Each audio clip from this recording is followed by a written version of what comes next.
Hi guys, this is 21.4 Hypoxia and Temperature Screencast.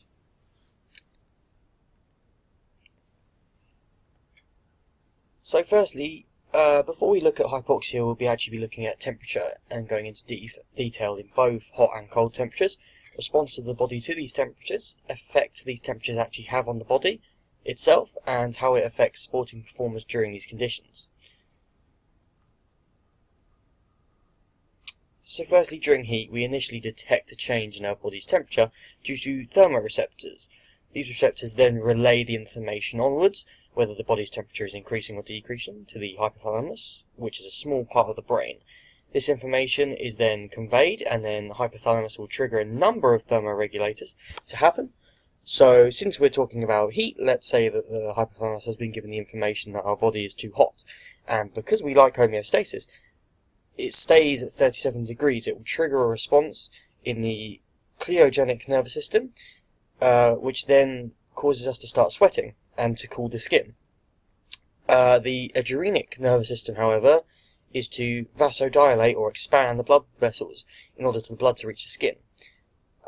You'll also notice other things such as hair flattening to avoid trapping any heat, and also you can do voluntary responses as well to cool down, such as resting, for example, or drinking water. So moving on then, how does the actual heat itself affect the body? Firstly, heat affects the body through dehydration. Dehydration is needed to keep, or hydration is needed to keep electrolytes stable in the brain, to keep joints lubricated, and to ensure the body has enough body fluid. However, during both aerobic and anaerobic events, performers sweat, and due to heat being a factor, sweating increases a lot, meaning dehydration can occur. Here we can see previously collected data conducted in an environmental chamber at Brighton University.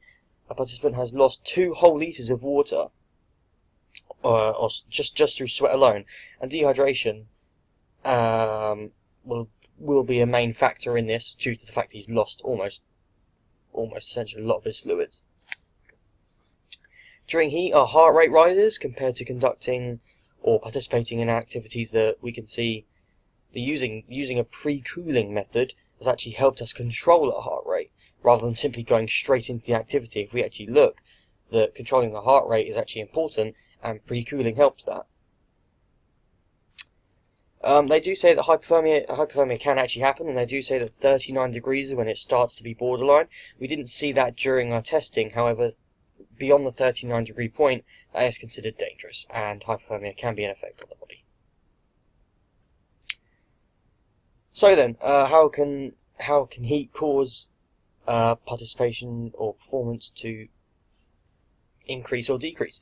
So first of all, a number of effects on performance. For example, because of heat causing thermoregulation to our body, maybe slightly hotter than 37 degrees, which depletes enzymes in the body. Whilst this doesn't sound like a big deal, enzymes actually control the speed of chemical reactions. So, for example, your ATP, which creates your energy, that will slow down, so you won't have as much energy present as before. Also, a loss of electrolytes due to sweat can affect mentally and thought processes, and not only that, but can sort of start to begin to affect coordination and things like that. You also have blood lactate increases at a faster rate. We have blood lactate and lactic acid actually increasing due to heat being a factor in this, and as a result, things like OBLA and pain and other things like that can actually be a serious problem. Whilst in the body we do actually have plenty of blood. Blood is sent to the skin to cool down, as we've known and we know before from vasodilation, which means the working muscles actually have to wait a longer time for O2 and actually have to wait a longer time for oxygen to reach the muscles. Finally, due to OBLA and fatigue and dehydration, muscles can't physically contract as quick or as powerfully, leading to a slow decrease in power output in the working muscles.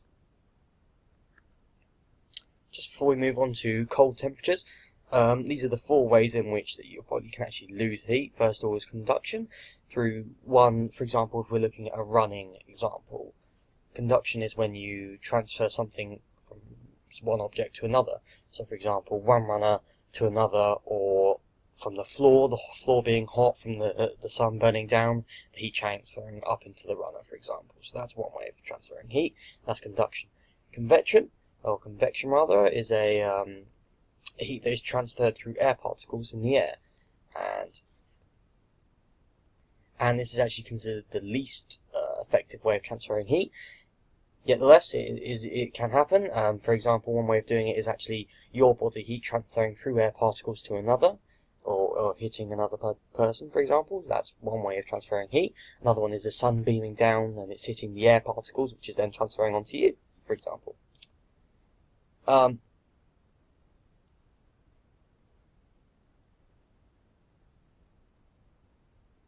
Next we have radiation, which is actually something that is the more heat it has, the more it will radiate off. So if you're, for example, if you're in a group of runners, the closer you are, the more heat will actually transfer, and the hotter thing will transfer to the colder thing. So as a group, you'll actually slowly increase your heat because you're together and close.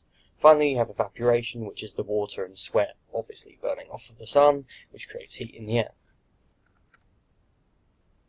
So, now, moving on to cold. In the same way as before, the thermoreceptors detect a change in the body's temperature. So in this case, the body is colder than 37 degrees. So this information is then sent to the hypothalamus, where the hypothalamus will send impulses to the sympathetic nervous system to begin to shiver and to move and contract muscles to create heat. The sympathetic nervous system will also control the body's blood vessels and will vasoconstrict blood vessels in order to keep blood away from the skin and into the main organs, so the blood doesn't become any cooler. Finally, your adrenal medulla will collect information and impulses from the sympathetic nervous system to burn fat and calories quicker, which essentially means increasing metabolism, or BMR, for heat production. However, these are all involuntary responses. You can do things via cerebral cortex, which is your voluntary responses, such as movement, curling up, eating, and even putting on warmer clothes. So, effects on the body. Whilst the body does its best to regulate temperature and keep homeostasis, cold temperatures do affect the body in many ways. Firstly, the body begins to lose the power to contract muscles, as muscles, as effective and as powerful as before, due to the sudden temperature making the muscles harder and make it possibly inactive. The body also begins to shiver at an alarming rate to generate heat. These will be involuntary responses, and unless the body heats up, this won't actually stop, unless the muscles are too stiff, for example. After a while, the body begins to shut down, starting with the brain. The mental capacity begins to decrease and mental confusion can occur.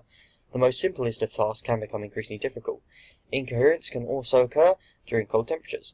A study was actually done in 2016 with 10 subjects in the temperature as cold as -3 and were subjected to 10 minutes of high intensity exercise in that temperature. After that, they were asked general knowledge questions, which almost anyone could understand. For example, one of the questions was, what's 10 times 10? Yet only 6% of the questions were actually answered correctly the first time they were asked. Finally, increased breathing rate and heart rate occurs as a cardiac and respiratory response attempt to create movement in the body to generate heat. Due to the body being affected severely to cold temperature, performance will also decrease. Firstly, the body is at a much larger risk of an injury via a tear of muscle or pulled muscle. This is simply because muscles stiffen and fairly slowly during cold temperatures and lose pliability. If muscles aren't warmed up and stretched, it can cause injuries. Another effect on performance is the actual chance of hypothermia.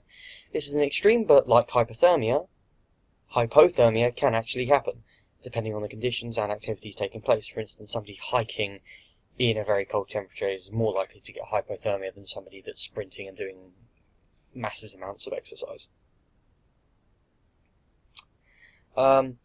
Also, like being hot, the immobilization of enzymes will occur, so it takes longer for actually not only for the ATP to be created, but the muscles to contract as well. Also, blood can cause a lack of O2. That's because the blood actually wants to stay inside the organs and closer to the organs to keep them warm, the main organs first, primarily. It will slowly fade away from the limbs to the organs. So as a result, it takes longer for O2 to arrive to the muscles. Muscles also begin to fatigue quicker due to stiffness and the energy also already being used to actually contract to make heat, are more physically demanding. Poor coordination is a common result of performance in cold, and that's probably due to the mental lapse in focus and incoherence, as we said. And eventually you will actually be able to feel it, and you physically won't be able to coordinate, and actually you'll struggle to coordinate and focus at the same time and do all these things mentally in the same way that you would during regular exercise at regular temperatures. Okay, so now we're on to the altitude section. So then, before we actually go into this, I'm going to talk through briefly what is altitude. So it's actually considered 1,500 feet above sea level, and with today's modern technology, that can be simulated in chambers, tents, and even gyms and labs and things like that allow exercise to take place. Most recently, a swimming pool altitude tent was created, a tent that was created in hypoxia conditions, but actually almost a swimming pool was built underneath it, so it's almost as in hypoxia conditions, the swimming pool. So, body's responses to altitude. As you enter altitude, your body begins to go through an acute phase, which essentially means that happens within the first hour or so, whilst you're in altitude. Firstly, there is an initial decrease of fluid in the blood due to an increase in red blood cells. This is why performers actually use the altitude in short bursts. This will then, of course, affect the thickness of the blood and viscosity. Also, due to rapid decrease in partial pressure and oxygen, the body begins to increase its heart rate, stroke volume, cardiac output in order to compensate for the lack of O2, or oxygen. However, whilst this is the case at rest, during intense exercise and performance, heart rate and stroke volume, and as a result cardiac output will decrease, which will actually deplete oxygen delivery to the working muscles and uptake. In contrast, from a respiratory point of view, hyperventilation can occur due to the shock of the respiratory system due to the lack of oxygen. The body also decreases in the amount of oxygen it can physically transfer from the alveoli to the lungs to the capillaries. Oxygen transportation is affected, and also due to the decrease in hemoglobin saturation. Oxygen uptake, or consumption rather, is also decreased due to the lack of oxygen in the respiratory system, taking quicker, shorter breaths. Finally, as an amount of oxygen in the air, or as of the amount of oxygen in the air decreases, so the VO2 of a performer will also decrease due to that, so they'll almost have a negative correlation between the two.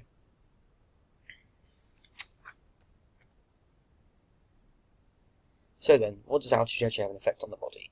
Altitude has a number of effects on the body. While we know the responses of the body, we will now look at how the altitude actually affects and can physically hurt or harm the body. Firstly, the body has a significant drop in oxygen intake and amount of oxygen in the body. This is because of pressure of O2 change, which affects the gradients, meaning not only how much oxygen we have is being affected, but also the diffusion rates and the shallower gradients at the muscle sites. Also, our body begins to go through stages of sickness, and altitude causes problems. Firstly, in high altitude, pulmonary edema, which is a constant short breaths and blue lips. That then causes us to feel nausea, dizziness, and eventually we could actually end up collapsing and passing out. And that could actually end up leading to an excessive amount of fluid in the lungs. You also have high altitude cerebral sickness can occur in extreme cases, which is extreme confusion in the brain due to a lack of oxygen, which then can cause coma and even, in some cases, death, simply because it's due to a lack of oxygen. Finally, hyperventilation can occur due to the body going into shock and status because of a lack of oxygen. So, what adaptations can occur? Whilst altitude can take a significant toll on the body, it can be extremely worthwhile for performers, due to the climate actually adapting their performance and their body. The key adaptation or change in the body is that staying at high altitude, whether it's physically going to the high altitude or staying in the specific chambers, after a while, the body begins to increase EPO, which stands for epithelium, which triggers the bone marrow to increase red blood cells, resulting in more oxygen being given to the working muscles due to a larger amount of hemoglobin in new red blood cells. Another adaptation is capillary density occurs, allowing a larger amount of blood to actually flow to the working muscle sites.